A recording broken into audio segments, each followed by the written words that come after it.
आज हम सुर्खियों में कुछ जो संघर्षरत यानी कॉन्फ्लिक्टेड एरियाज उनके बारे में पढ़ेंगे। सबसे पहले म्यांमार का संगाइन क्षेत्र।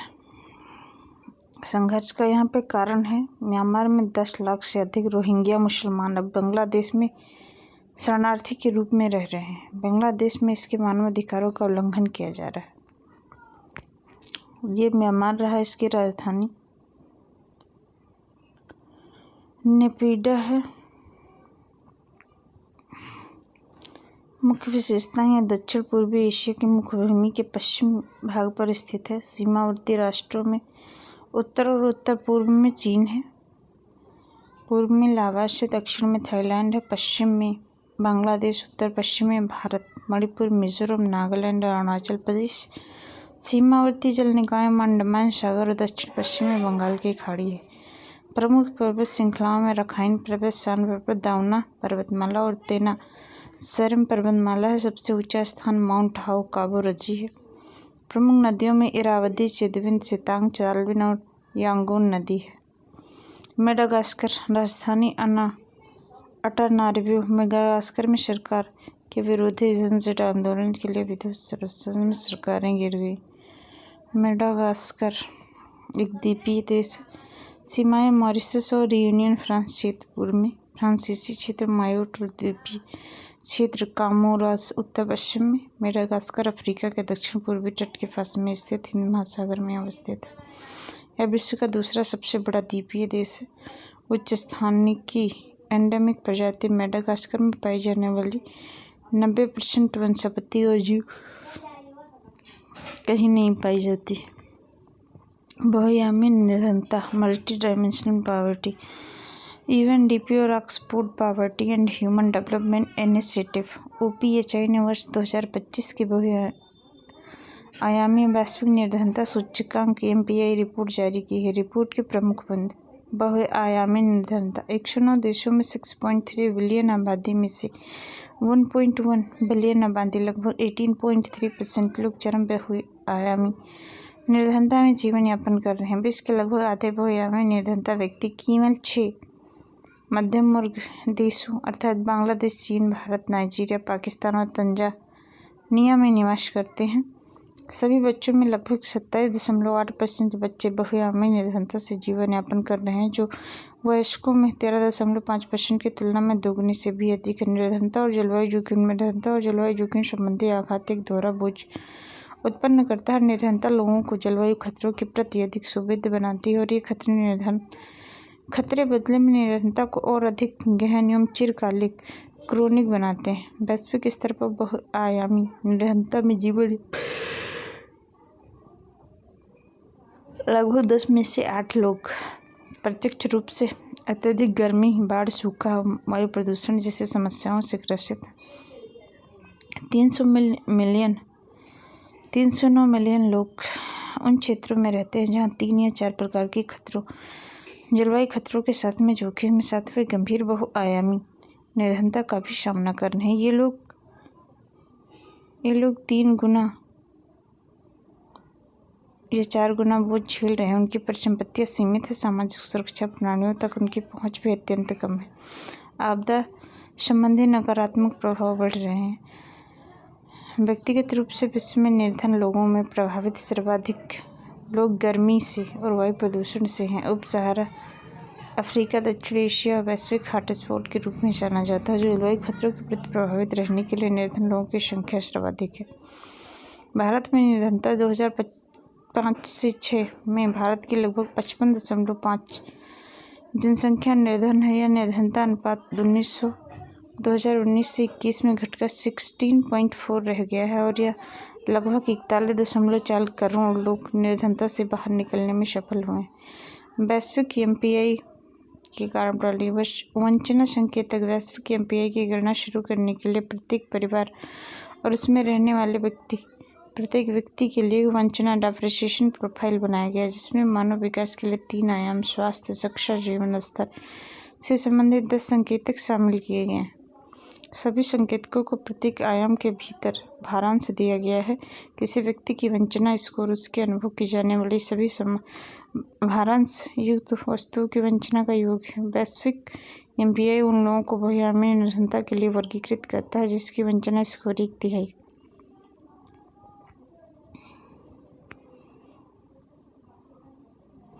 एमपीआई का मान्य निर्धनता की व्यापकता एच एक बहुआयामी निर्धनता में जीवन यापन करने वाले लोगों का अनुपात और निर्धनता की तीव्रता।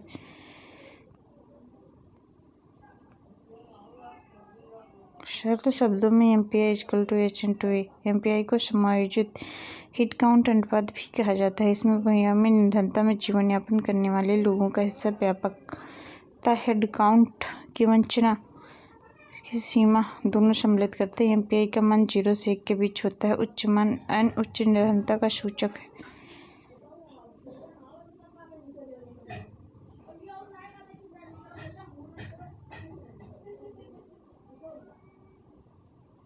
स्वास्थ्य, पोषण और बाल मृत्यु दर 70 वर्ष से कम आयु की कोई भी व्यक्ति जिसके लिए पोषण संबंधी जानकारी कुपोषित रूप में उपलब्ध है।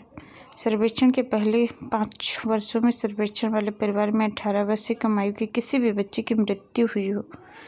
शिक्षा के लिए वर्ष, स्कूल में उपस्थिति, परिवार में स्कूल में प्रवेश की आयु +6 वर्ष या सबसे अधिक आयु का कोई भी सदस्य जिसने कम से कम 6 वर्ष की स्कूली शिक्षा पूरी नहीं की हुई। स्कूल जाने की आयु का कोई भी बच्चा उस आयु तक स्कूल नहीं जा रहा है जिस आयु में उसे कक्षा 8 पूरी कर लेनी चाहिए। जीवन स्तर, खाना पकाने का ईंधन, स्वच्छता, पेयजल, विद्युत, आवासन, परिसंपत्ति, खाना बनाने का ईंधन, परिवार ठोस ईंधन, लकड़ी, उपले, कोयला या चारकोल में खाना पकाता है। स्वच्छता,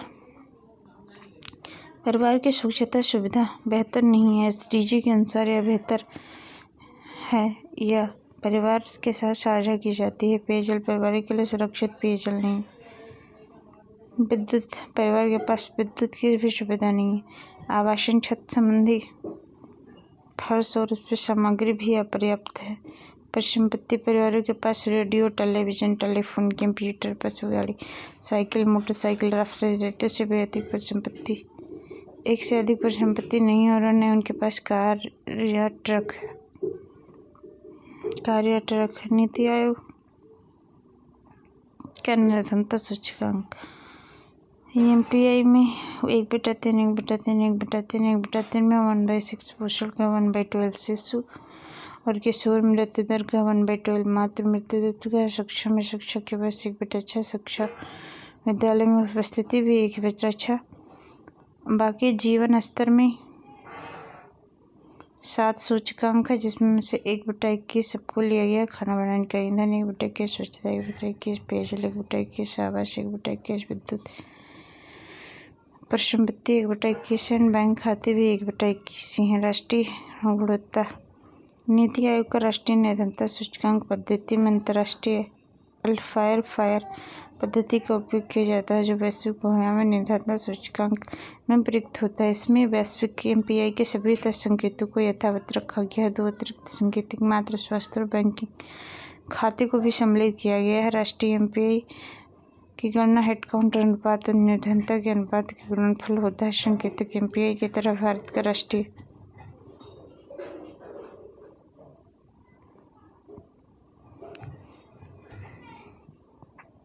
2025 की वैश्विक बहुआयामी निर्धनता रिपोर्ट इस तथ्य को रेखांकित करती है कि निर्धनता अब केवल आय की कमी की एक आयामी समस्या नहीं है बल्कि स्वास्थ्य, शिक्षा, जीवन स्तर से जुड़ी परस्पर संबंधित वंचना का एक जटिल ताना बाना है जो अब जलवायु विविधता के लिए अधिक गंभीर हो गई है। बहुआयामी निर्धनता में उल्लेखनीय कमी कल्याणकारी हिस्से को समावेशी रणनीति और प्रभावशाली बनाए रखने में समझदारी केंद्रीय अर्थशास्त्र का नोबेल 2025 नोबेल प्राइज इकोनॉमिक्स सुर्खियों में अर्थशास्त्र का सेवेरिज्म रिस्क बैंक पुरस्कार 2025